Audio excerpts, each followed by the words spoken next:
Welcome to the House of Hammer, built by the nation for the nation. Welcome to Raider Nation News today. If it's your first time in here, break them thumbs, hammer that sub, smash the bell to stay up to date with all your Raiders news, rumors, updates, live streams, and reactions. I do have my guest. I got to get him back on the screen. Give me 2 seconds, y'all. We have a lot to talk about right now, including some news that broke within the last hour. So let me get my guy back up here as quickly as possible. Bear with me. I think we should be good. 3, 2, 1. There he is. Joe, what's good, bro? What's up, man? Just enjoying life out here in Cali right now. Just enjoying life out here in Cali right now. Oh, it's echoey. My kids and my family. Oh, here we go. This shit is super echoey right now. I don't know why. Hold on. I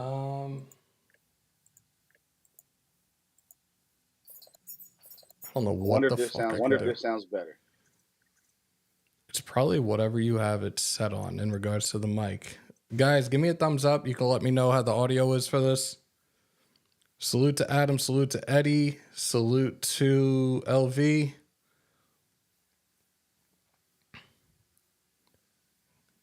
Say something real quick. Let's see if it works. Yeah, nobody can hear you now. Is this better? Guys, give me a thumbs up, thumbs down. I'm trying to steer away from using the browser because it's kind of been a pain in the ass when I'm trying to do certain things for you guys during the live. So I came across something else. I might have to tinker with it a little bit. So bear with us while we do this right now. Say something again.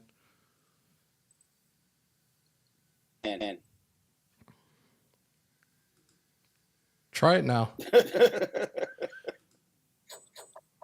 man. Yeah. Somebody said, like, they're saying, like, big salute to the echo. Oh, God.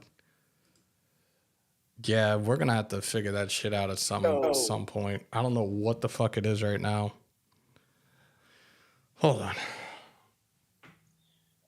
Let me try it through my phone. It may be easier. Try that, because I don't think we had this problem the other day. Everything else looks good, but now we have this terrible echo. Great.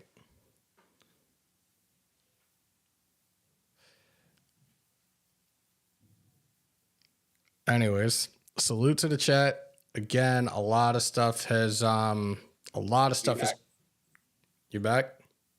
He's coming back. All right. A lot of stuff has transpired, especially within the last hour.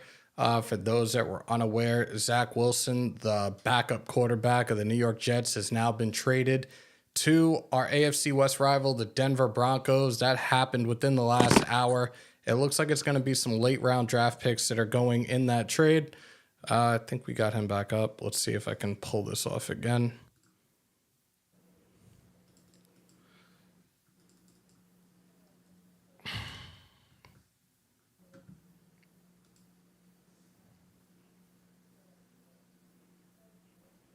All right, you're back on screen. Well, my fault for having to grab something to eat while I'm out here in Cali. We still got the echo? I don't hear an echo right now, and you look like a hell of a lot clearer than you did before, so this is perfect. We're good. All right. Thumbs up, nation. Thumbs up, thumbs down, but I don't hear the echo now.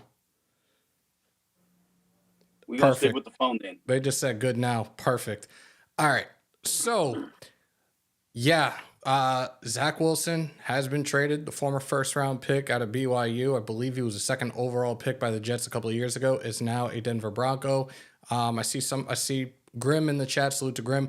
Do you think the Broncos don't go quarterback first now? No, I still think that they're going to go for a quarterback. And funny enough, I was looking at some of the mock drafts earlier today, and we all know that the Broncos are ahead of us. The last mock draft I saw has the Denver Broncos taking Michael Penix Jr. with the 12th overall pick. So, Joe, what are your thoughts in regards to this trade? What are your thoughts in regards to what the Broncos are going to potentially be trying to do at pick 12? Well, to be honest, the trade itself is not surprising. They needed somebody, and they want to go get somebody. Interesting part is Zach Wilson is the same age as Bo Nix and Michael Penix Jr. Literally the same age. He cost them basically no money, and they move up around because they gave up a 6th round pick for him.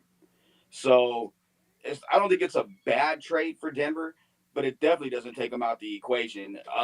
Look, when you were on the show a couple weeks back with Ben Albright, Ben made it clear that they were out looking for a quarterback.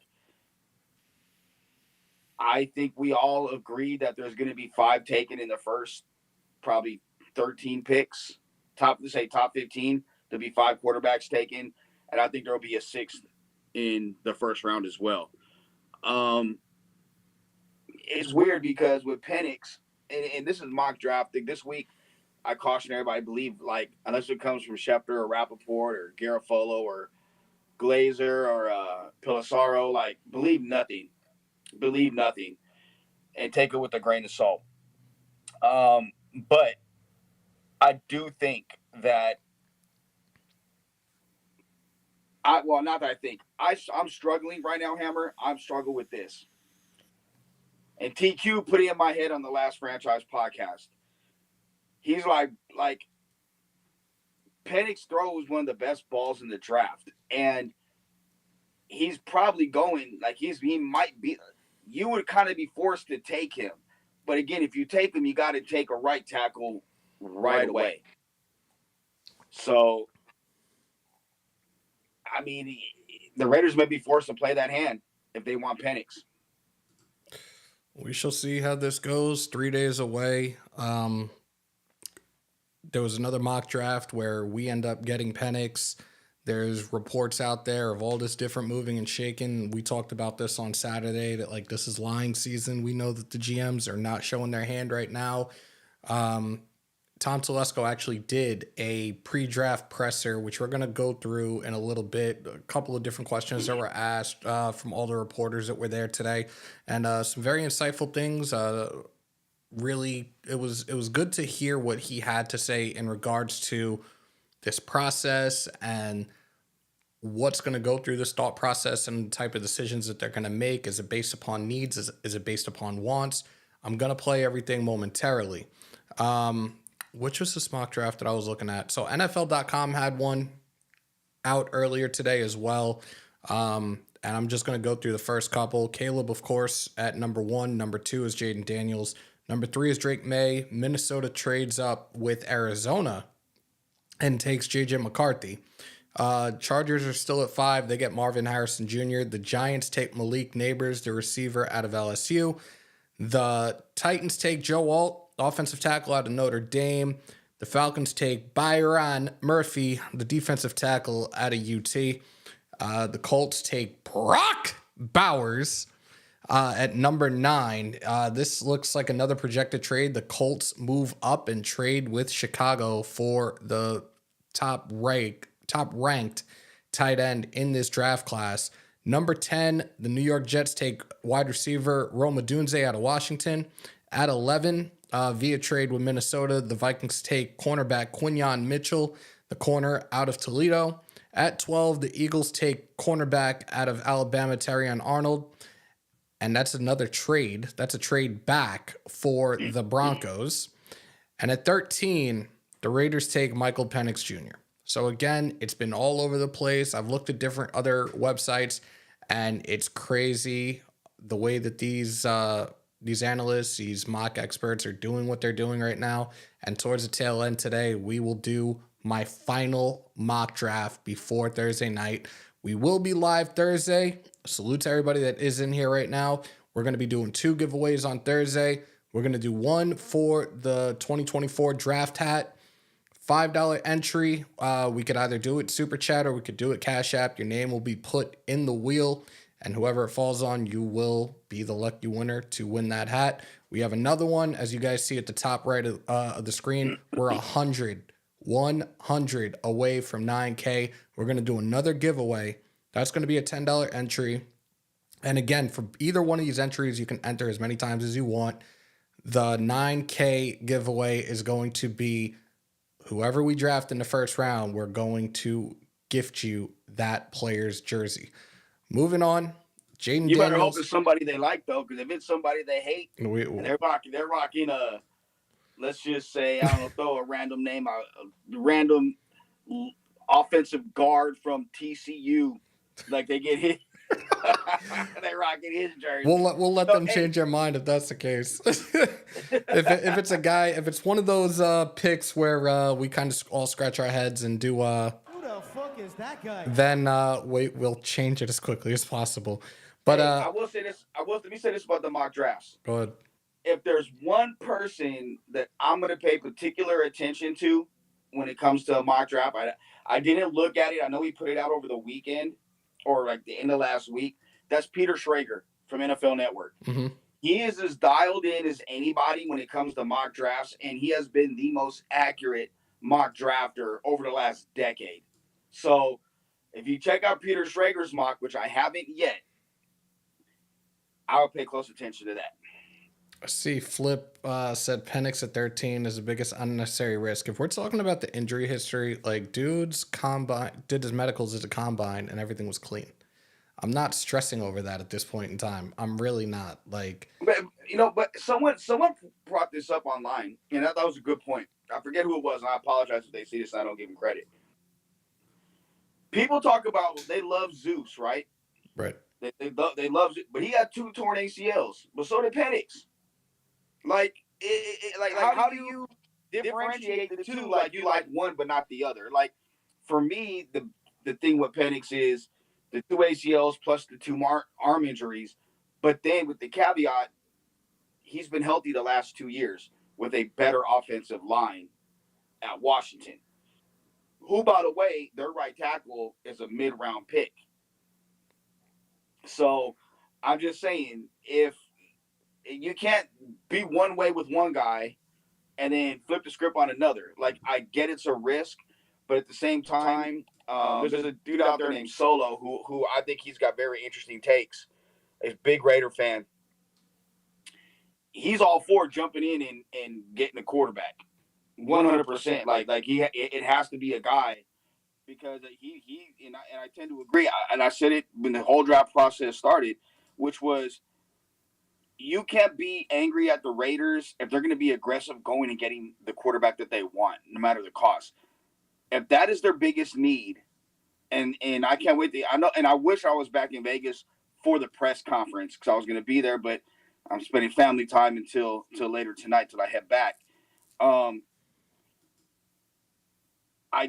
think Telesco did say some interesting things, but there's a lot of GM speak. But there was a lot of interesting things that he said to me that leads me to think that should the right person be around, they're gonna be aggressive and go get him. I don't know how aggressive, but like we could talk about, I think we got some Jaden stuff coming up in a little bit anyway, so we'll get to that in a minute. So yeah, let's talk about this. And this was earlier. This was actually published by Mike Florio earlier this morning. Jaden Daniels addresses the possibility of playing for the Raiders. So we had the conversation the other day where there was some smoke as it pertained to Washington's front office and Jaden Daniels. You and I talked about it off air when I was heading into Manhattan the other day. And it's just, again, I said it during the live. Who's to say that he doesn't try to pull an Eli, but I doubt that that's going to happen. But this is what Jaden Daniels had to say. He was appearing on the Nightcap show with Shannon Sharp and Chad Ochocinco. And this is what he had to say about ultimately landing in Vegas.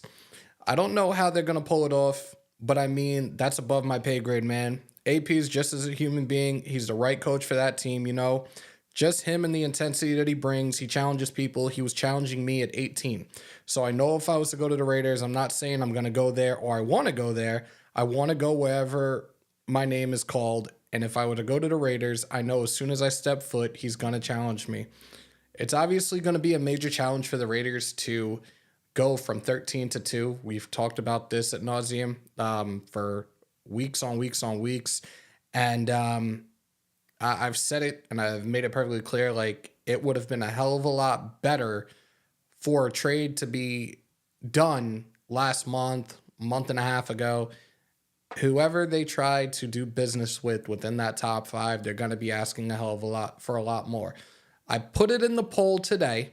before we started. I've thought about this for quite some time now. And look, we've talked about draft picks, but now I'm also throwing players in it. Malcolm Kuntz is on the final year of his contract. We still have a first round draft pick in Tyree Wilson, who realistically is an edge rusher. He's now getting his full off season, no combine, none of that stuff. He has voluntary workouts. He has training camp. He has a preseason. He has as much time as he can to continue to develop and go into year 2 fully healthy and have a breakout year. So I put this to the poll, and you guys can see it at the top, right alongside the link for the membership. Would you be willing to trade Malcolm Kuntz or even Aiden O'Connell? Would you use them as a trade piece to move up to get our quarterback of the future? And you guys can answer that question via the poll. You can answer it in the chat as well, but would you do that? Yes or no? I mean, you mean if he was in this draft, he'd be a first round pick, Aiden O'Connell? Let's talk about it, because you and I had this conversation on Saturday as well. Yep. I'm putting you front and center. Like, this is going to be your time, so bro, let everybody know. Here's the deal, and I tweeted it out Saturday. Go to the Twitter, Joe Arrigo FSM, and check it out.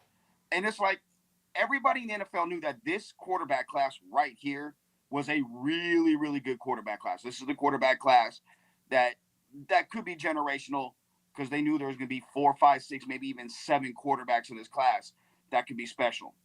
Last quarterback class, there was what they considered 3 legitimate quarterbacks that were like surefire guys. Well, 2 surefire guys with Bryce Young and C.J. Stroud. And then you had Richardson, who they thought was a freak, but they needed to take some time to sit. And Levis was kind of in that same boat. Then after that, it was a drop. Aiden O'Connell was a 4th-round pick in a what would consider a shitty quarterback class. A 4th-round pick that may not have been a 4th-round pick if Josh McDaniels wasn't the head coach. Let's call it spade now.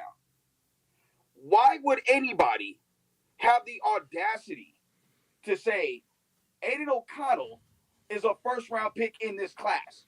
Every NFL person that I spoke to, and I've spoken to about 7 or 8, and I talk to them on a semi-regular basis, has told me this dude at best is a 4th-rounder, if not later. And in this class, he probably would be later. They don't understand where this came from, why it was even reported, because it sounds like somebody's doing a suck-off job to try to get buddy-buddy with somebody. That's what it sounds like to them.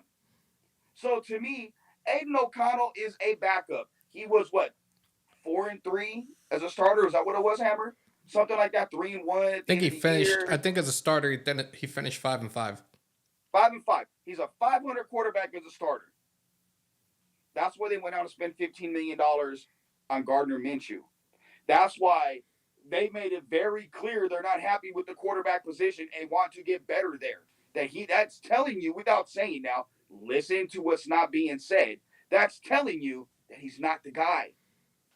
They're just not going to say it like that because it's bad on his end. I'm looking at the chat. No trade. You trade if that is the final piece to go all the way. Do the Raiders have all other pieces in place? Is the O-line set? Receivers, tight ends, running back, and defense set?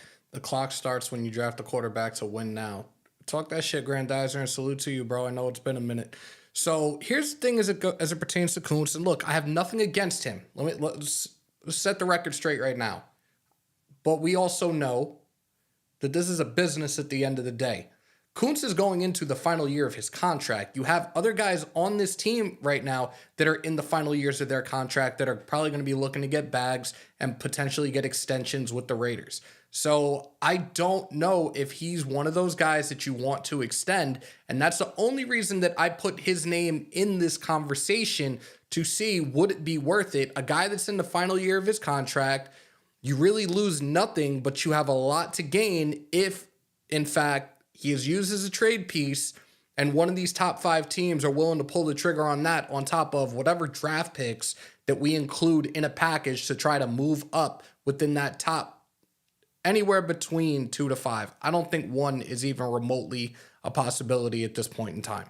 Moving on, we talked about this a little while ago, that Tom Telesco did a pre-draft press conference earlier today. I heard bits and pieces of it as I got home and was setting this up for you guys, but now we'll actually be able to listen to it together. So here's Tom Telesco earlier today from Henderson. Speaking about the information and the newsworthy of this, there's talk, do the Raiders trade up? Do they trade down? Have you ruled anything in or out in terms of the trading up part? And based on your history of doing this, what's been the level of engagement, especially from the teams that are ahead of you, in terms of any of those possibilities? Right. Yeah, news flash. GM says he's open to trading up, moving back, picking a spot. Like everybody always says the same thing. So, like we have a plan right now to go up if we have to and be aggressive with it. We've got a plan if we stick and pick, obviously. And we got a plan to go back if it's within a certain range. It's been normal this year as like other years. Like there's been conversations with other teams, but it's probably more general than specific. It really wouldn't get more specific to usually like later in the process, Tuesday, Wednesday, even Thursday, even sometimes when you're on the clock. So, but it's been about the same amount of work that goes into that. So you heard what he just said in regards to moving up, moving down. Now, we all need to keep a close eye out on these first couple of picks as they go this coming Thursday night, because if they, in fact, are looking to get a quarterback, which he did say something later on in this presser about positional picks, if they, in fact, are looking to potentially get that quarterback, they have to keep a close eye out on the first couple of picks. And if they do look to move up, they're going to have to make that call right away because, again, the reports have been out there for quite some time. We don't know how truthful this is, but it is a good possibility because I said it on Saturday. There's no way in hell that I see the Minnesota Vikings starting Sam Darnold come week 1. So I do believe that they are going to find a way to move up, whether it being the 4th overall with Arizona or they're moving up to 5 and doing a trade with the Chargers. But that takes, if things go as we've seen through these mock drafts, that takes Caleb, that takes Jaden, that takes Drake, that takes J.J. McCarthy off the board, which leaves Bo Nix and Michael Penix Jr. And a lot of people right now at this point are saying that Bo Nix is probably a guy that might actually still be on the board after round 1. Here's more of what Telesco had to say during the presser. Tom, something that we've seen this year, probably more than past years, is the number of underclassmen has gone down pretty significantly, and that's probably NIL and other factors. Do you think that's taken away at all from the depth of the draft class overall? Quite possibly with the number of players that have stayed in. But I just look at it like right now we have 8 picks. In the end, it could be 7, it could be 9, it could be 10. Well, we got to find 8 guys for that group. So we'll do a good job with that. But I think it does affect it a little bit. I don't have a problem with it. I think it's good. The longer players stay in school, the better. They get farther with their education, hopefully finish and graduate, and they get to keep working on their craft and become a better player. So I think it's good for everybody. When you're We've talked about it, and I'm kind of under the belief right now for some of these guys, not all of them, but I think some of them are staying in college a little longer due to the NIL deals. Correct me if I'm wrong on that, Joe. Don't forget the COVID year too. This is the following. This next draft is the last draft that college players will be players that had that 2020 season essentially not count. So they get that extra year of eligibility. So not only do they have the NIL deals, but they also have that COVID year that is guys are staying an extra year longer. Moving on, more from Tommy Telly. I guess that's what I'm going to call him now. Later. Tom, you've obviously had success in the early rounds in the drafts when you were with the Chargers. Do you see yourself more in the early rounds as a guy that's drafting for need or a guy that's drafting best player available? Yeah, I mean, that's the question every year. You try and balance it out, but the biggest thing is your needs change and they're unpredictable.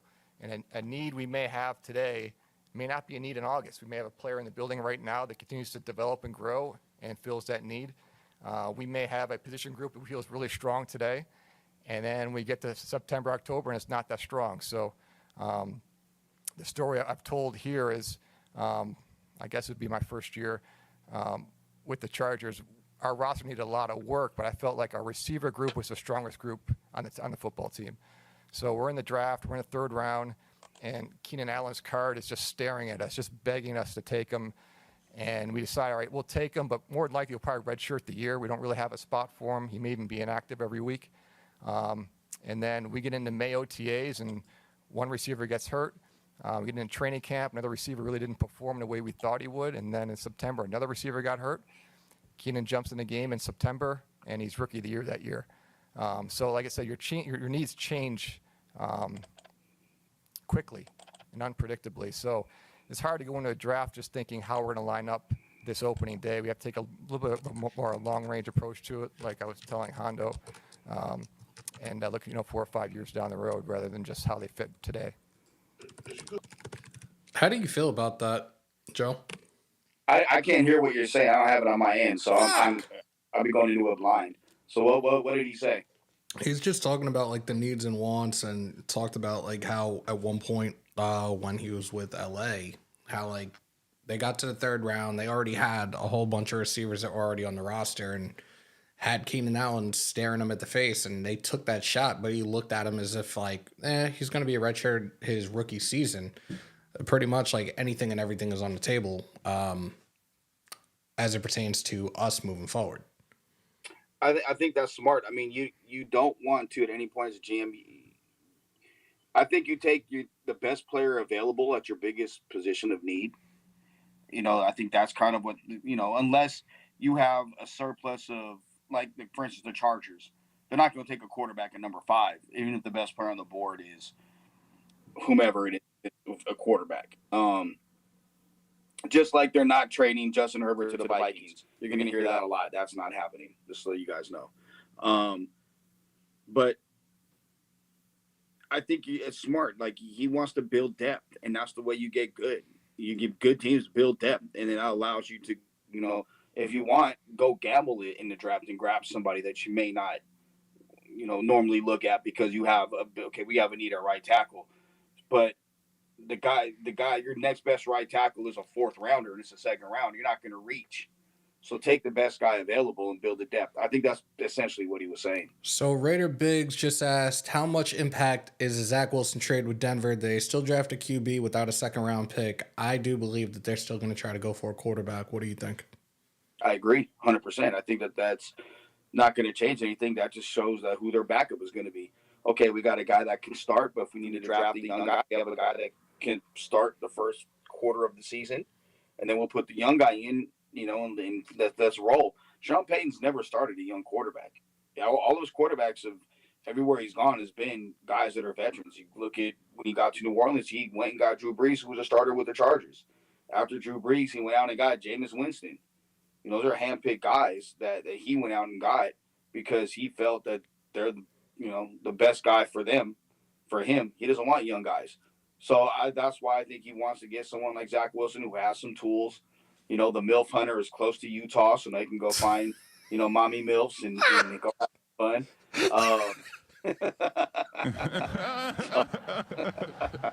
So I mean, Zach close to home. He can go see his mom's best friend and have her come up to ski the slopes or whatnot in December and have some fun.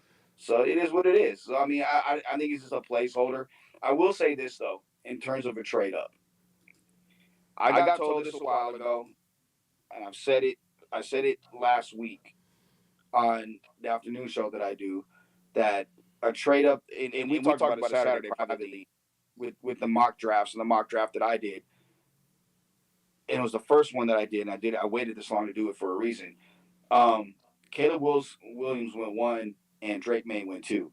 So there's a lot of smoke to Jaden possibly dropping, and New England does want to move off that pick. I believe they have their eyes set on Drake May. I think that's the guy that they really like. If it's not Drake May, I really think they like Michael Penix. Just call it a hunch or some intuition or whatnot. And I can see New England being a trade partner for the Raiders. That would include Minnesota and a couple other, the Giants as well. But I think the Crafts are looking to move off at 3 if it's not Drake May. I've said this countless times, and I said this over the last few months when we had known where we were picking in this draft. and who was in front of us based upon the fact that we know we needed a quarterback of the future. Look, we're 2 days away, 3 days away. I'm sorry. If this is the plan, you better jump in front of Denver and get your quarterback, because I feel like they will do anything and everything, like even regardless of this trade. And you just heard what Joe said about that trade. Like, we got to jump in front of them if we're getting a quarterback in the first round, and by any means necessary at this point. Shout out to Christopher Raiders. He asked, Hammer, do you think Milton will be a UDFA? I think Milton's going to be in the UFL. I said it the other day. I did a mock draft and he was in the 7th round. Like, he's going to be in the UFL, man. He's going to be in the UFL. I'm sorry. Look, I'll say this. If you're a team that has a quarterback already in place, let's say he's in the middle of a second deal or the beginning stages of a second deal, and he's played okay, but not good enough to be elite, I do think that Joe Milton, with the right coaching, in the right system, could be a very good quarterback. People are going to fall in love with his arm strength. Look at Jamarcus Russell went first overall in part because of that arm. Right. You don't have he's got the best arm in the class, maybe the last 2 classes, and you can't teach that at all. So I think he's got at least 2 years, maybe 3, to show that he can progress and stick before he gets an opportunity. But he needs that to learn and grow as a quarterback. I don't know about a UFL though. I think the only UFL guy for me, I don't want to say that because I don't want to wish that juju on nobody. But I mean, there's a couple guys that has me scratching my head why they're so highly looked upon. Oh, hell no. I was trying to do something, but no, I'm not doing that shit. Because, like, I don't know, there's certain times, there's like little points where people are saying like the echo is coming back in from you, but don't. I think it's when I talk loud, when I get loud. I think that's exactly what it is. I was looking at it because I see echo cancellation is on your end, but still get like it's going in and out. No Diddy. Shout out to Adam Sweeney. He said 100 people in 3 days is doable. Well, we're now need 98, so just tell anyone and everyone you know. Shout out to Raider Biggs. Do you guys think the number 9 pick of the draft could be had, seeing they only have 4 picks total in draft 2 in top 10? Who are we talking about? And who's at 9? The Bears are at 9, right? I think the opportunity presented itself. Look, I think we could move up to 9. I think we could try to do something with the Bears and move up to 9. But okay, keep this in mind though. Let's say you move up to 9 to get Penix. You're going to have to draft a right tackle immediately. Like, Colton Miller is not moving to the right side, and the right side is his blind side. So you're going to immediately have to draft a right tackle. That's an issue for me. I'm just going to say that's an issue. Uh-oh, he's echoing again. I'm not, I don't know what it is. It's so tough right now to figure this out. And we're days away from it now, but like, yeah, we know that we need a right tackle. We also know we need a quarterback, and like we've had these other scenarios that I've talked to you guys about, trading up early 2nd round, and at 33 or pick 36, we end up with our quarterback, but that really does not look like that's going to be the case right now.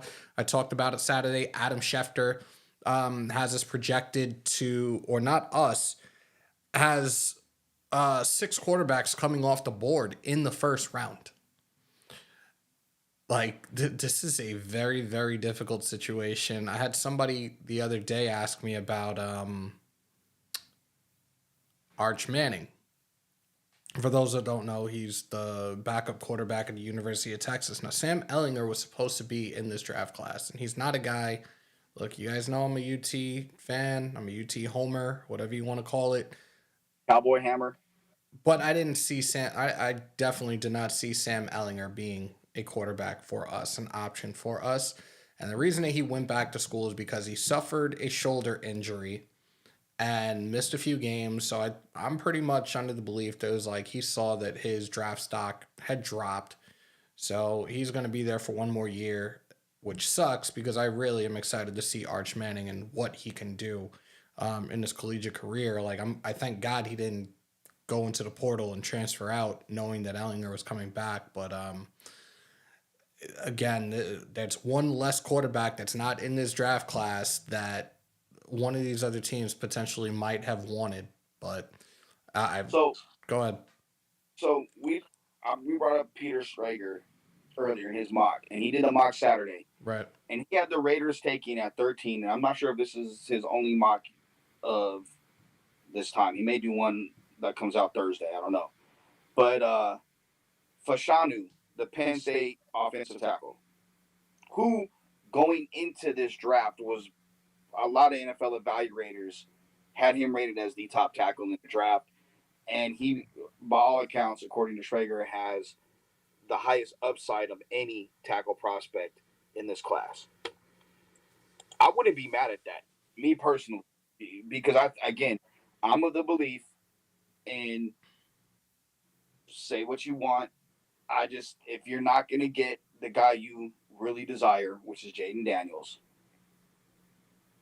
get your tackle situation squared away, or trade back and get us some more picks, but still take your tackle situation, take care of that, and then take Jordan Travis in And round 2, round 3, somewhere around there. we've talked about Jordan Travis, and Jordan Travis is a guy that I wouldn't mind. Like, look, you give him kind of a similar situation to Tyree, but obviously Jordan Travis is not a first round pick right now. You give him that year to recover. You give him that year to learn the system and get him ready for the 2025 season. I wouldn't mind that if our quarterbacks are off the board. If our quarterbacks are off the board, then I'm still going with alignment. I'll take Fuaga if he's there at 13, and that's it. Salute to Dodgers everything.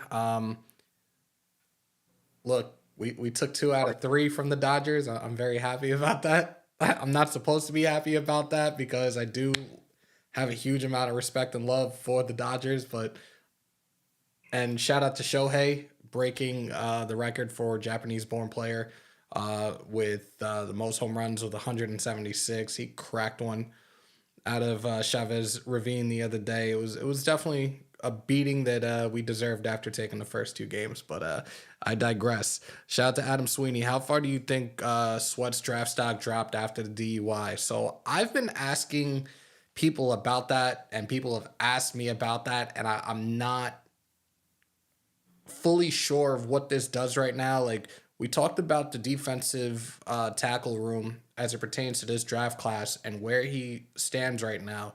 And there's a certain guy who had not been mentioned for quite some time until recent days, and that's Johnny Newton.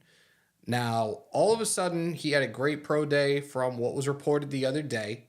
And I think as it stands now, I think going in before draft talks, mock drafts, any of that stuff was even a topic of conversation, he was the number 1 defensive tackle. But after the combine, he was like a forgotten conclusion, I guess.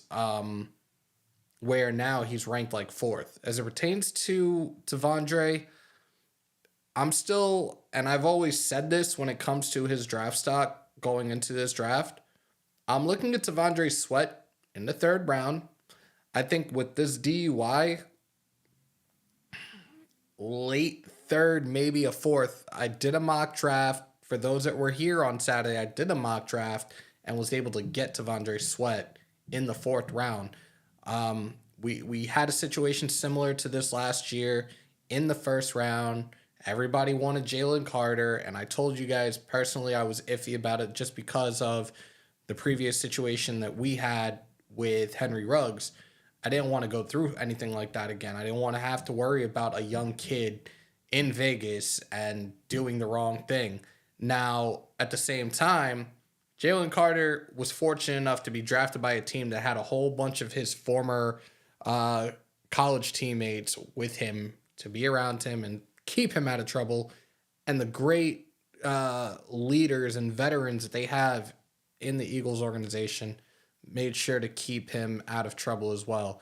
The on-field Well, stuff with him, they kept him out of trouble for most of the year, but end of the year he's fighting with teammates. yeah, that I was just about to touch on that. Like, he all of a sudden started being like an emotional crybaby on the sidelines, arguing and fighting with his teammates and stuff. But like, we heard nothing about off the field incidents, and that was the thing. Like I said, he couldn't have been put in a better situation to not get himself in any sort of trouble. So it is what it is.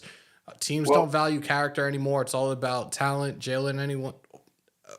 True Raider, look, I'm talking about it now. And that's false in regards to you saying they don't value character anymore. I'm going to play another part. I'm going to have to find it because it was like 13 questions that Tom Telesco was asked. But somebody did ask him, when interviewing these players, are you drafting the player or are you drafting the person? And he said some things about it. I'm going to have to find exactly which tab that was that I have on Chrome right now. But it was talked about. And look, you can be a phenomenal player, but at the same time, and I say this all the time, like the NFL is still a business, whether people look at it that way or not. But that person or that player, they're still a person and they represent an organization that they work for. Like, you still have to keep your shit clean and keep your shit in check, or there are ramifications. And it's not just from the team, it's from the league. You're 100% right. And keep this in mind, too. With Jalen Carter, people died. Devondre Sweat, it was in a car accident and a DWI. No one died. And with Carter, there was a history of character concerns while at Georgia. With Sweat, there wasn't. So, was this a one-off, a blip in the radar, a lapse of judgment, using poor judgment, which, if we're being honest, we all were in our early 20s at some point. We've all made some stupid decisions. And this one has cost him from being maybe a late first, second round pick to dropping to the third round, maybe the fourth. I don't see him getting out of round 3. I'm going to be honest. But at the same time, he's got to go somewhere he'll go somewhere with the culture. I don't think he's off the Raiders board. I knew Carter was. Oh yeah. I knew that I got told that directly last year. I could tell you I don't think Sweat is, and I think in part because the culture is different. You have AP running the show, you have Max, you have Devontae, you have Wilkins, you have some other guys there that are good culture guys, and those are guys that are not going to let that stuff roll. They're not going to let that happen. And there's accountability. And I think that's something that has to be taken into consideration when we're talking about this. And at the same time again, nobody was killed with him driving impaired. Now, that's lucky for him and everybody else. Unlike Jalen Carter, where people died because they were speeding.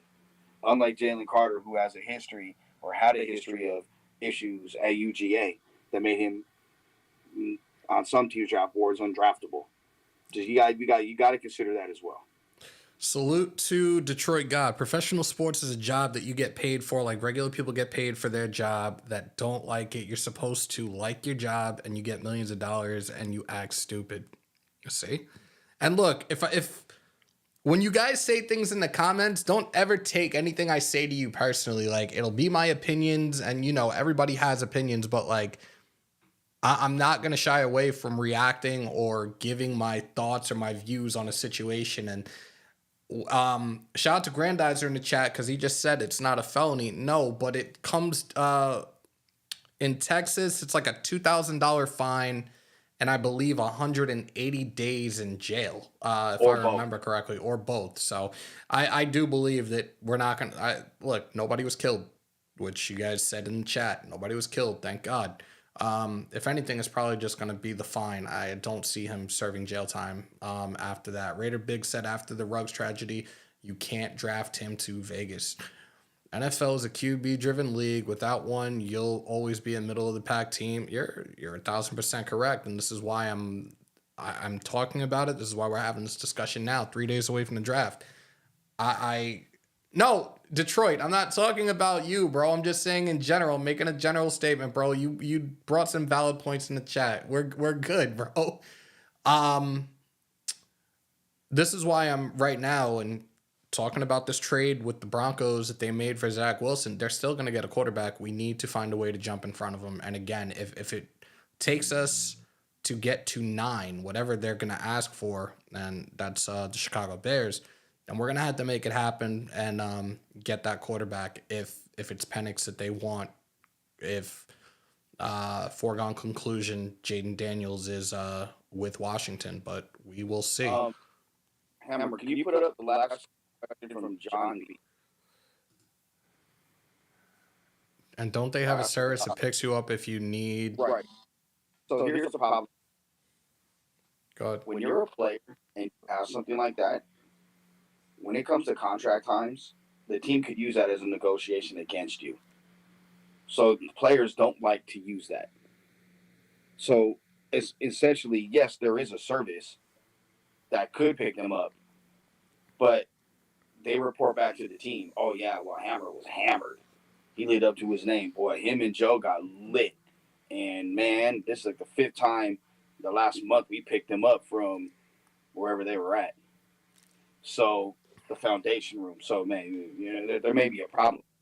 Then in contract negotiations, they're going to bring that up. There is a service that they have. It's called Lyft. It's called Uber. You make enough money to use it, take the shit home. It's real simple. For the record, boys and girls, I've only been drunk once the 8 times in 2 years I've been to Vegas, and that was us with the very first draft that we had.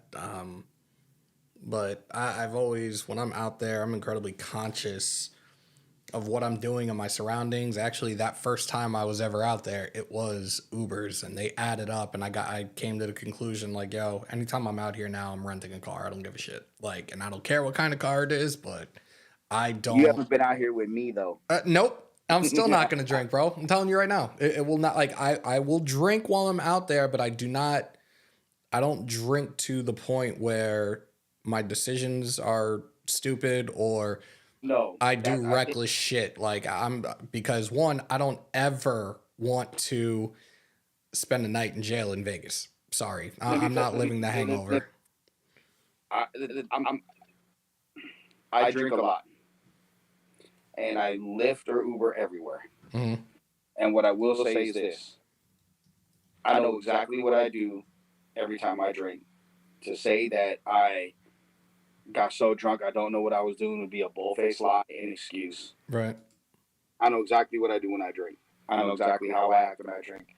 I like you very aware of my surroundings, but I'm also very aware of I might be a small public figure, so I have to conduct myself a certain way. Right. So even if I get it, I still keep it cool. Unless I'm at my crib and we're having something at the house, that's something different. I can wild out of my own crib. But I think this, not to get off the subject of the players, I want to take it back there. There's a lot more Henry Ruggs situation than has been reported. A lot of it won't be reported. And what I will say is this. Out of everybody on that team, including Derek Carr, the very last person I think I ever would have thought that would get a DUI would be Henry Ruggs. The very last person I ever thought would be in that situation would be Henry Ruggs. Check your phone. I seen you sent me something on IG. Yeah, click that link. Get out of the other one. I'm gonna use the other one real quick so we don't have any issues for a little bit. Give me 1 second, guys. Joe's gonna be back in a minute. We're gonna rectify this little issue that we're having today with this. I apologize for that. And those that haven't done it yet, do me a favor. Break them thumbs, hammer that sub, smash that bell. You guys see it, top right corner, 98 away from 9K. Tell a friend to tell a friend to tell a friend. Let's see if I'm missing anything else on here, and I don't think I am. Just trying to make sure that we can get this working the other way. Hide that. The overlay can go bye-bye as well on there. Yeah. Once I see Joe pull up to the other one, we're going to switch it up. But let me give a huge shout out to the Raider Nation, Rochester, New York. That's upstate New York for those that aren't aware, chapter. We were at this event in Jersey last weekend. Tim Brown, Marcus Allen. Who else was there? It was Tim Brown, Marcus Allen. There was a third, and I can't remember who it was right now. Oh, Bo Jackson. I'm sorry. I met Bo last year. I met Marcus and Tim during Alumni Week 2 years ago, and Bill Romanowski was there as well. Chopped it up with Bill Romanowski and also met New York Football Giants running back Devin Singletary. But I ran into these guys from the Raider Nation chapter of Rochester, and this is what they hooked me up with.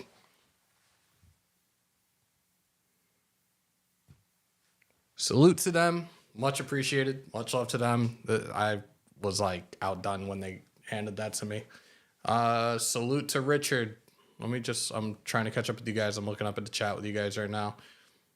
Mark Davis wants a headliner. People aren't going to Vegas to gamble, catch a show at the Sphere, then go watch Gardner Minshew play. Damn. The civilian got 2 people out of the car when he got back from my best friend.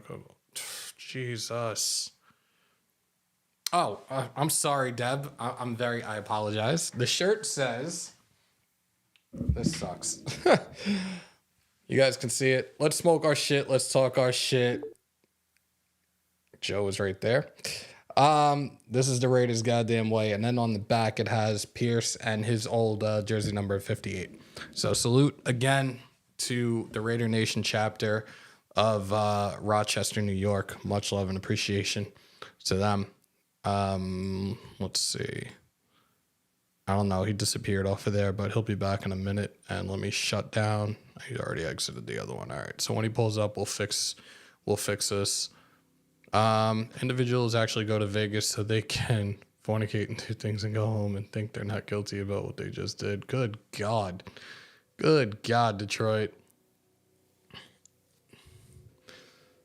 He said, don't leave outside the casino area because it's just like Compton. Yeah, man. I've seen some things out there and I'm just like, whew. There's certain areas I wouldn't mind buying property in, but yeah, no. Hammer didn't meet Bo. Bo met Hammer. He asked Hammer for the autograph. I can't with you. Salute to Grandizer.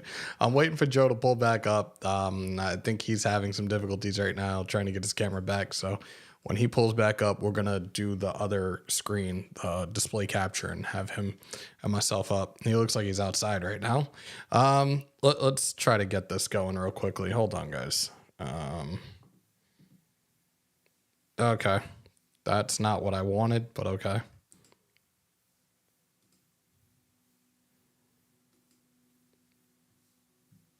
Hold on 1 second, guys.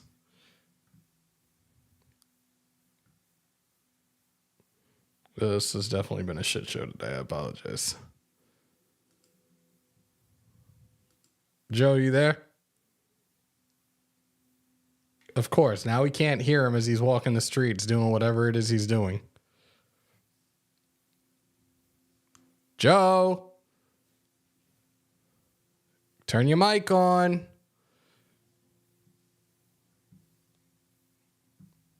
I don't know what Johnny Bravo is doing over there. No judgment at all, Chris. No judgment at all, my guy. I'm about to start playing Staying Alive because that's what he looks like he's trying to pull off right now. Dude. I think we're just going to cut Joe for the day. I don't know what the hell is going on his end. Yeah. Let's get myself back up because I don't know what the hell's going on. Anyways, I'm back. I was going to say something to it, but I'm not going to. We're going to play more of... let's play a little bit more of Tom Telesco before we roll out of here. If I hear him, I hear him, but at the moment, I don't. But in the past, or even with this current roster, with guys like Max and Devontae, how much do you depend on the players in your roster currently to kind of help with evaluate and get insight on players you're looking at? In the college? Yes. Not so much. We've got a really good staff of college scouts, and I will say this staff that really I inherited between Josh and Dave Ziegler, like these guys are like really well taught. They're organized, they're detailed. So I've been very lucky to walk into this, to have a staff like this. And then obviously the coaches are a big part of the process too. They're almost like a cross check. They also help determine like scheme fit. So try and take the coaches, take the scouts. Obviously the head coach is a big part of that. Kind of tie that all together, add in some data analytics, and kind of blend it all together and make a decision. But at some point you can have too many evaluators too. So you got to be careful with that. Tom, I was talking to Bill Polian about you, and he talked about if you're not sure you have your answer on a player, the earlier in the rounds, how much for you when it comes to a first rounder or however deep, is it, if I'm not sure, I have my answer, he's not our guy? Yeah, if we're this far in the process, you're not sure he's probably going to be tossed out. So the great thing about the draft is the pool is really large. So if I ever feel like as a group that we're just not all on the same page, we're not all seeing the same thing, we're just not sure, it's very easy just to move away from that player and just say, look, he may make it with somebody, he may play real well, but we don't think his odds with us are as high. Because in the end, we're just trying to increase our odds on being successful with the player.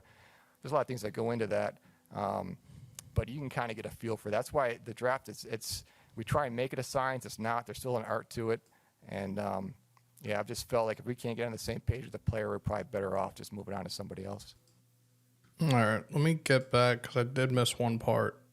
Through this process, how much is it evaluating players and how much is it evaluating people? So here's what we Yeah, talked about it's before, both. guys. It's hard to evaluate people. I mean, it's sometimes uncomfortable trying to be the judge of that, but I'm not so much in the personalities, but as far as their work ethic, their football intelligence, their love for the game, those are things we can glean a little bit.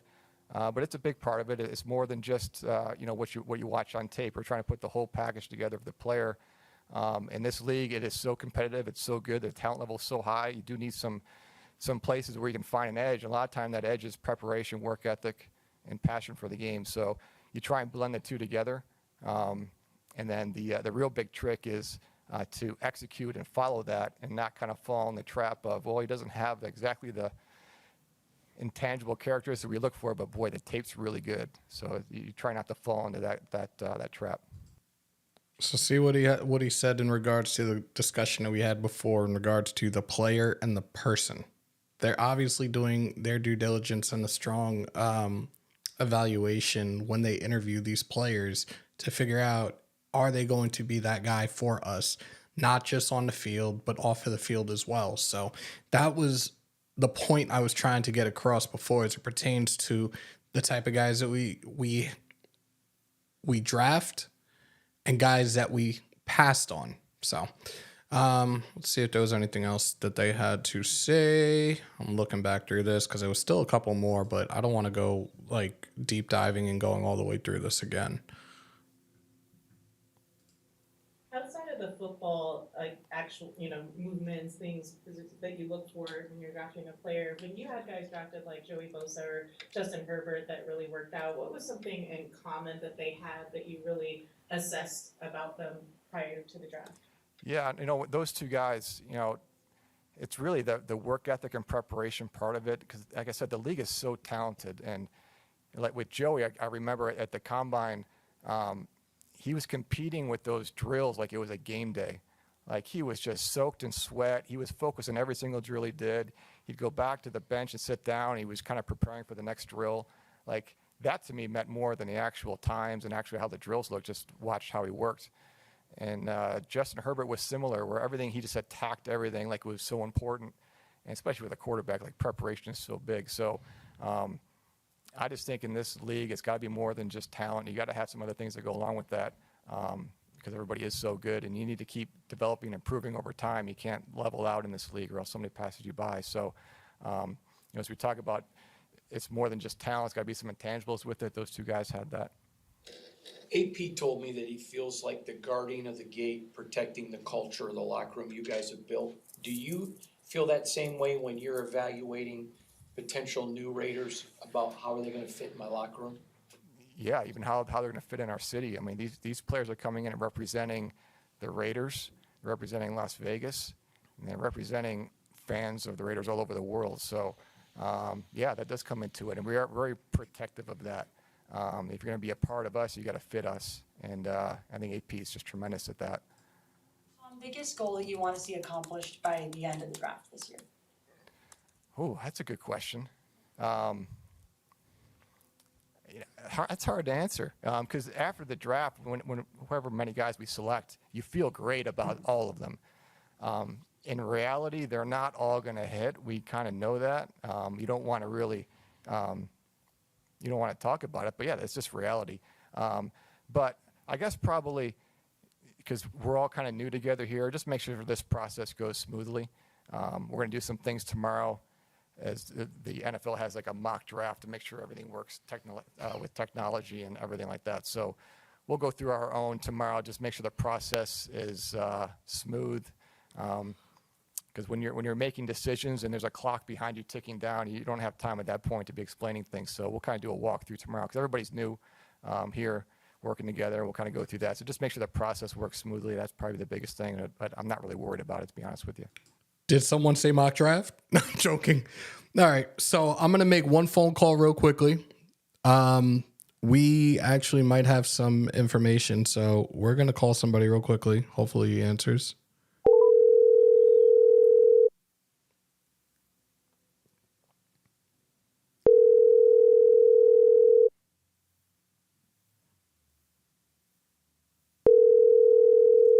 Now he's not going to answer. He just sent me a text with some information and he's not going to answer. I can't today. All right. Guess not. Oh, well, if he calls back, then we might have some breaking news for you guys. But salute to everybody in the chat. You guys want to do a mock draft? Thumbs up, thumbs down. Since, you just heard what Tom Telesco said. They're about to do a mock draft of their own tomorrow. That should be interesting. I wish that they would actually share it on the Raiders' social media pages. That would be pretty dope. Mock it. All right, let's do it. Let's do this shit. I'm going to have to go small again. No, did he?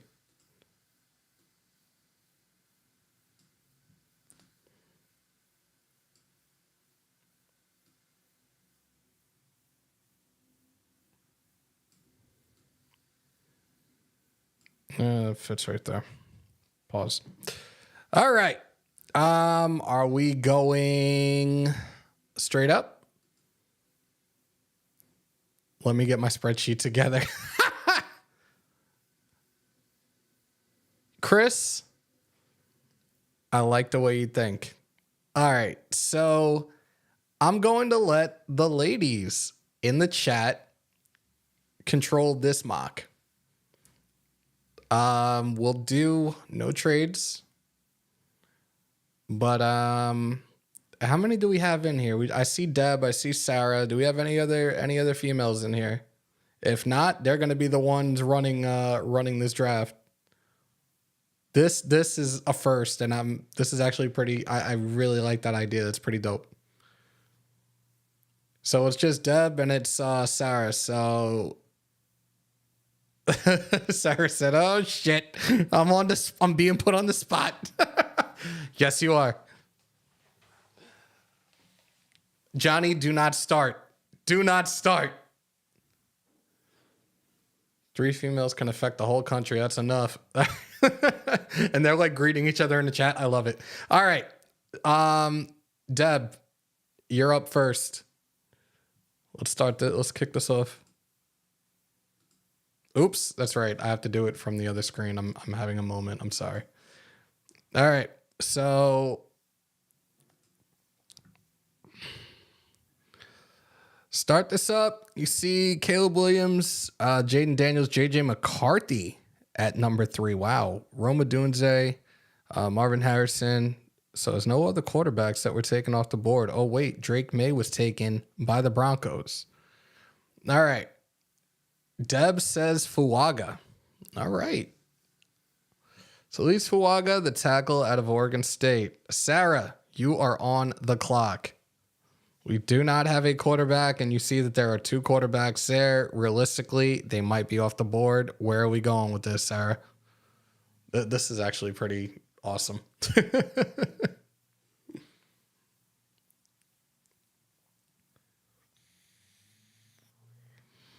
And I think our guy is going to call us back in a little bit. I can't even really see that, but I just have my boys I want. So she says she wants Penix. Oh, I'm sorry. Sarah said Penix. But Deb, you got players that you want, so we can go by that. That's fine. All right. So we got Fuaga, we got Penix. I'm only answering the ladies that are doing this pick. You talking about Quinyon? Quinyon is gone. Quinyon is definitely gone.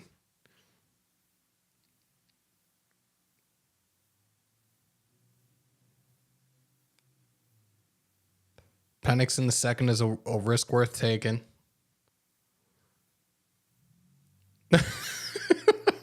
Deb is getting mad now.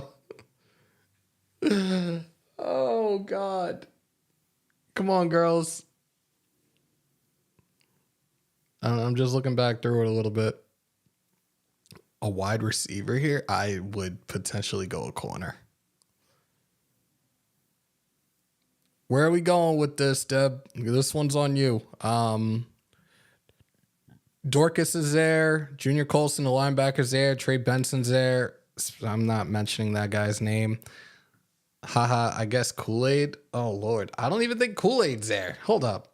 All right, so you want a corner. That's what you're telling me. So let's look at the corners and see who's available. This is definitely a first in Hammer's house, but Kyrie Jackson's there. He's a guy that I've been drafting heavily. I drafted him actually this past Saturday when we did the final mock draft. Deb, who are you taking?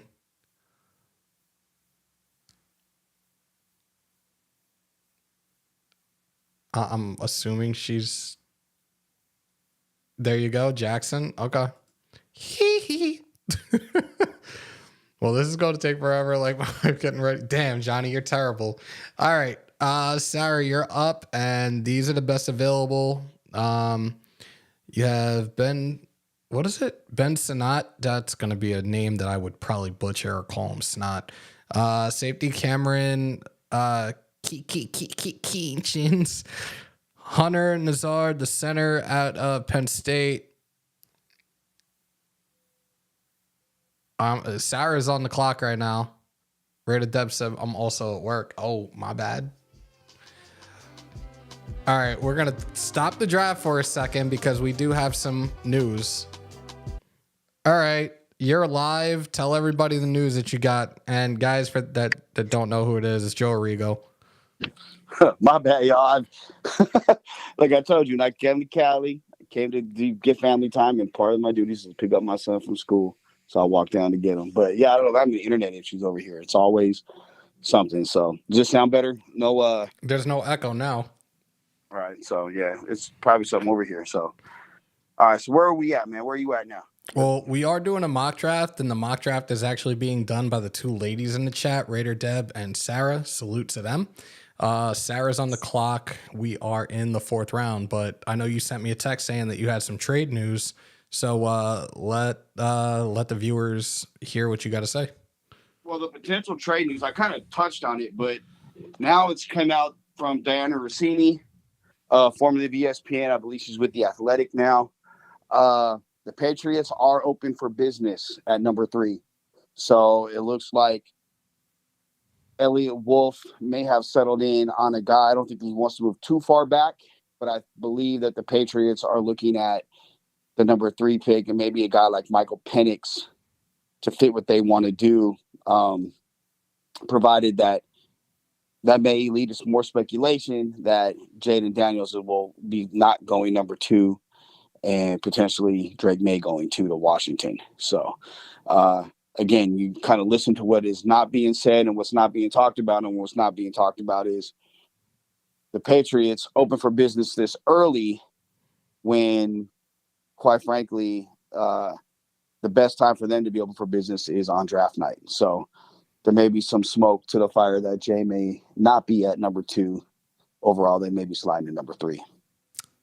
Definitely appreciate it, bro. I'm gonna give you a call back when we finish this. Sounds good. Later, I'm bro. around. All right. All right. Later. So you guys just heard that. There's a chance. There's a chance, and definitely salute to Joe for breaking that to us during this live. Like, that is insane. Let's see where we're at, man. Let's see where we're at. Sarah, best available running backs up on the board right now: Blake Watson, Isaiah Davis, Braylon Allen, Audric Estime, Will Shipley. Where are we going with this, Sarah? We have 5 picks left between the two of you. This is definitely probably the funniest mock draft I've done, and no disrespect, but yeah, it's taking forever. So she's going with Blake Watson. Okay. I keep forgetting I got to do it this way. Deb, you're up. And the best available right now is Cornelius Johnson, a receiver out of Michigan, Gabriel Murphy, Cedric Gray. We did not get a defensive tackle yet either. I will look at that for you real quickly, and I will let you know what's available. Tyler Davis, Logan Lee, McKinley Jackson, Keith Rudolph, Gabe Hall, Miles Murphy. So Tavondre Sweat is gone. Sarah, both of you are doing a phenomenal job right now. She says she has a meeting right now. Oh, Lord. All right. So you know what? Me and Sarah are going to finish this. But she said Murphy. Okay. So we're actually going to take, did I go? I went defensive lineman there, interior.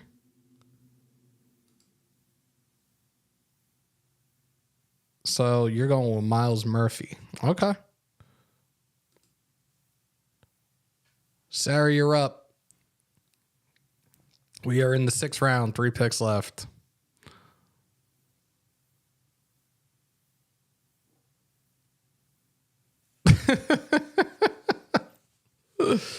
Oh my goodness.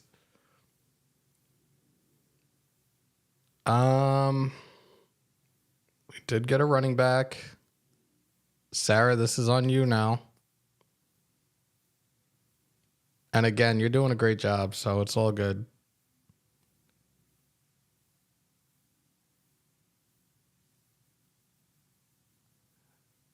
We got Fuaga.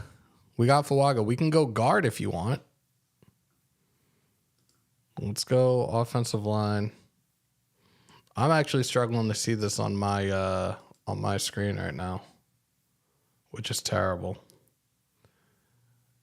You have a whole bunch of centers. There's a few guards there. Layden Robinson is a guy that I had looked at a couple of months ago. He's a guy I wouldn't mind taking. Yeah, I'm going to have to enlarge this the next time. I've actually enlarged. It's the actual Mac, and it's straining my eyes, but I also need to change my contacts. Do you want to go guard here? Do you who do you want to take? This is your draft, not mine. I got to do my own afterwards.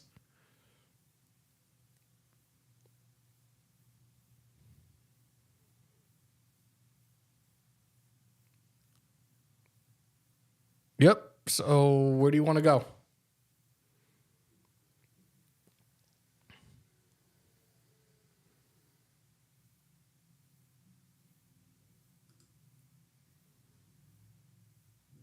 Let's go Robinson. Okay. Hold up. Back to the interior O-line. She took Layden Robinson. All right. Deb, you got 1 pick left. Sarah, you got 1 pick left as well. Deb is up.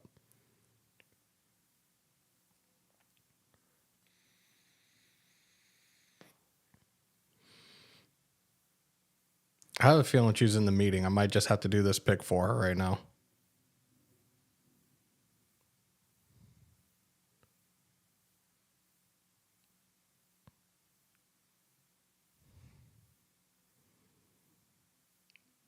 Drake Nugent, the center.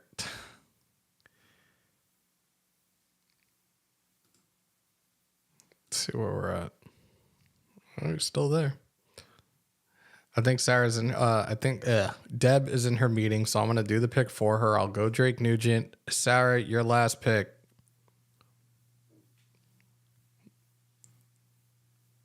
And you got a couple of safeties here.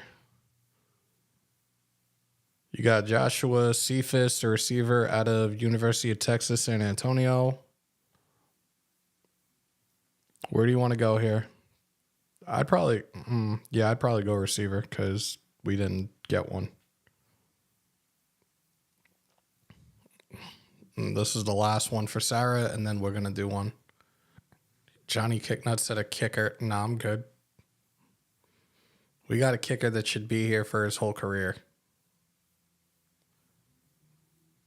I think, did Sarah leave? You know what? I'm taking her pick. Let's go receiver. All right, so we're done. Let's see how the ladies did. I'm actually intrigued to see what they did. All right, so this was the ladies mock draft, and they got an A-. So they got an A+ with Fuaga, an A+ with Penix, a B with Kyrie Jackson, a B+ with Blake Watson. Miles Murphy got them an F. Oh, Lord. Layden Robinson, a C. Mike Nugent, a C-, and Joshua Cephas, a C+. Finished with an A-. All good. All good. That was actually pretty fun. That was very interesting as well. All right. So now it's my turn. Let's do this real quickly. I'm going to ask you guys now because of the news that we just got. Do we trade up here with New England or do we just stay at 13? Just say stay or say up. That's it. That's all I need to see. Stay or up. So Chris says yes, trade. I want to see what everybody else has to say. We're going to do this for like 30 seconds. Sarah, you did a good job. Thanks for playing. Up. All right, so you guys want to trade up. All right. So this is where we're at. We're going to trade at 3. I'm giving up this year's first. I'm giving up next year's first. I'm going to give up this year's 4th and next year's 2nd.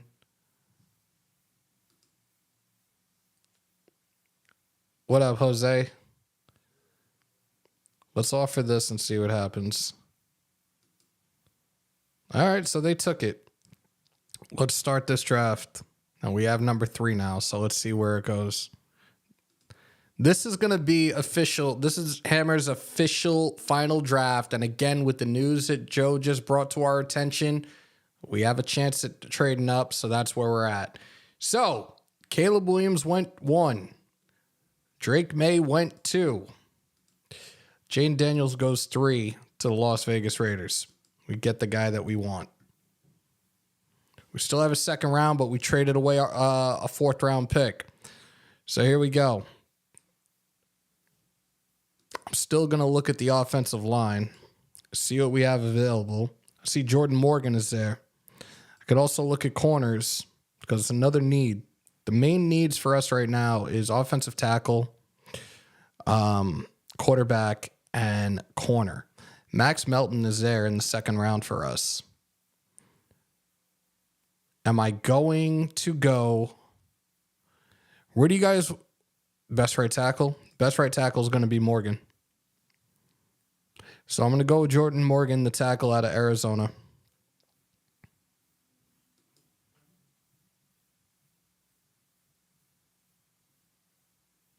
Appreciate you, Mad Dog. So we got a quarterback, we got a tackle. We are in the 3rd round. Let's look at the interior. Tavondre Sweat is still there. Are we pulling the trigger on Tavondre Sweat? Thumbs up, thumbs down.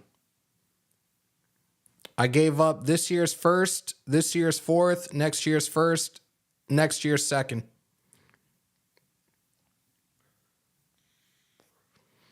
They don't have 2026, so I couldn't, you can't go that far. Where are we going here, guys? We going corner, or are we looking at... Oh, I see thumbs up for Tavondre, but I see people saying corner as well. I see more people saying Tavondre, though. All right, so we're going to go... We're going corner. Kyrie Jackson is still there, so I'm going to take Kyrie Jackson.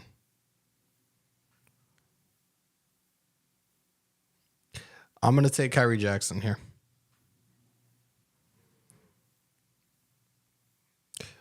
All right. So we are in round 5. As I said before, we traded this year's 4th. So we have a corner, we have a tackle, we have a quarterback. Do we want to go running back here? Or do we want to go the interior? Leonard Taylor is there.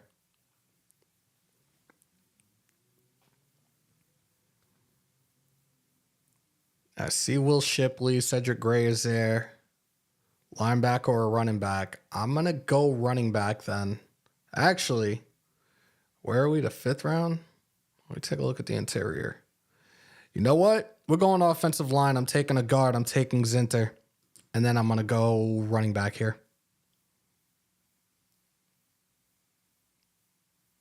We'll go running back. This guy is another one that's constantly been on my radar. I'm going to go with Jace McClellan. We got 2 more picks. Best available right now.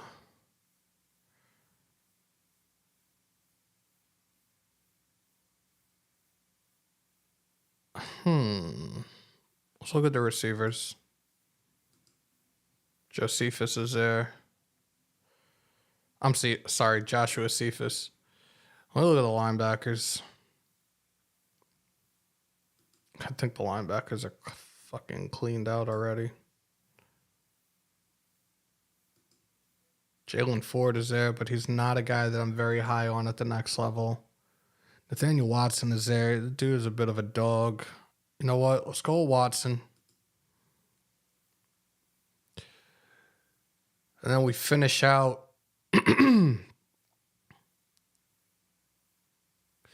I'll take Cephas here in the 7th. Let's see how this one played out.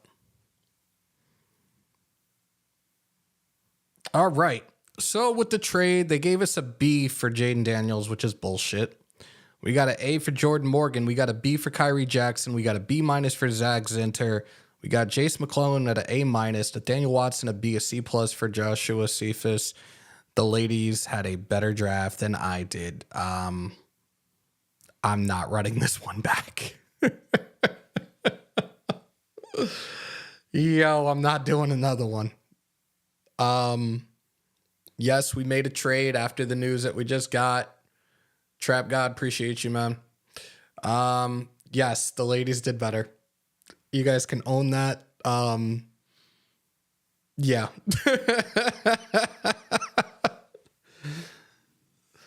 The Spice Girls, had a better mock draft than I did.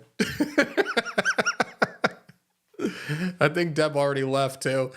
Don't be sorry. Like, you guys were very conscious, and look, Deb was like, "Oh, I already have players in mind that I want." I'm like, "All right, do you?" Like, that's cool. All right, let's take this off the screen. Yeah, that was the most embarrassing mock draft I've done. Even though I like some of the guys that I did get. Let's fix this real quickly. Transform, fit to screen. There we go. Actually, I really don't like how that looks. There we go. The Hammerettes. Yo, I'm done. I'm done. We've been on for an hour and a half. You guys want to do, you want to open up the vault line for a few minutes before we close out? Thumbs up, thumbs down. That's pretty funny. So the Hammerettes had a better mock draft than Hammer did. And I feel like that should not be my very last mock, but it is what it is. All right. Let me make sure Do Not Disturb is on. Or off, rather. I'm sorry. That was fun. That was fun. All right, guys. Let me put it in the chat for you guys, and we should be good to go. I can't find the emojis, but thumbs up. I'm so done. Think that's how it works. I'm hoping that's how it works. If not, there we go. It does work. All right, guys, you see it. Well, you'll see it on the screen momentarily. Do one right before the draft. All right, say no more. Kick nuts. I got you. Thursday night before the actual draft, we will do one last mock. All right, guys, there is the number, the SeatGeek Vault line. Sound off on today's topics, 347-471-0361. We'll take a few calls before we wrap this thing up. And again, I said I was going to do a live before the draft, and here it is. We will be doing the draft live coverage this Thursday night. We're back in the vault for those that were watching on Saturday. Obviously, you guys see we're back in the vault. And you know what? I'm going to give you guys a little sneak peek of what to expect before we end this. If nobody calls in, I'll start giving you guys like a little view of what to expect this coming Thursday night. I don't think anybody's going to call in right now. I'll leave it up for a couple of seconds, and if not, I will start showing you guys exactly what we have in store for you guys this coming Thursday. And those that haven't already, do me a favor, follow these 3 easy things. Break them thumbs, hammer that sub, smash the bell. Again, 98 away from 9K. Let's get to 9K by Thursday, and we will do the jersey giveaway. And of course, we're doing the draft hat giveaway as well on Thursday night. $5 entry. You could do it super chat, or you could do it Cash App, whichever you think is best. Your name will be thrown into the wheel. You can enter as many times as you want. And for the jersey giveaway, $10. Same thing, as many times as you want to enter, and whatever player we draft, and hopefully it's a player you like, we will gift that jersey to the winner. All right, so doesn't seem like anybody's going to call in, so I'm going to turn that off. Do Not Disturb is officially off. So I'm going to give you guys a little sneak peek of what we have in store for you guys this coming Thursday night. Here we go. So obviously, there you go. And then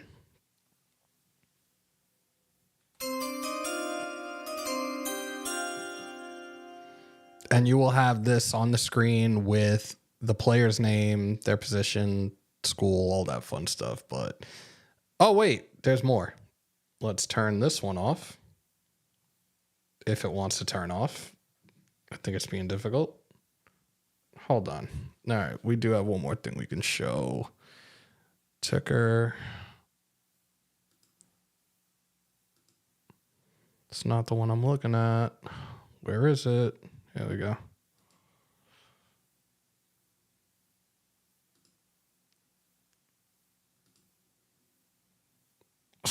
This is being so stubborn today.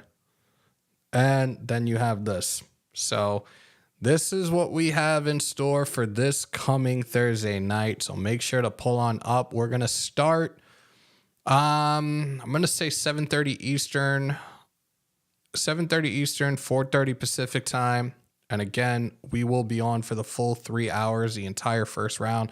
So you guys don't want to miss that. I might as well leave this stuff up for now anyways, because this will be the next time I'm on.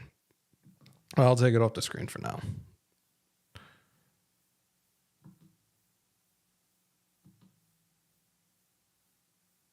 Everything wants to be difficult today.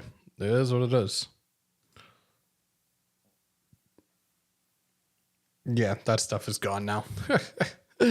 All good, y'all. So we did an hour and a half. We talked about a lot. You guys heard from Tom Telesco. Shout out to Joe Arrigo for pulling on up. The echo and technical difficulties we will fix before the next time he is on. But I appreciate everybody that did pull on up today.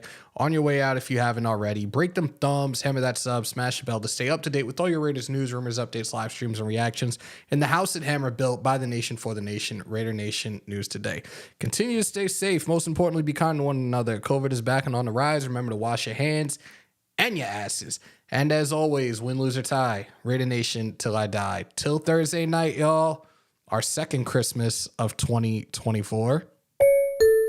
Peace, love, and positivity. I'm outro.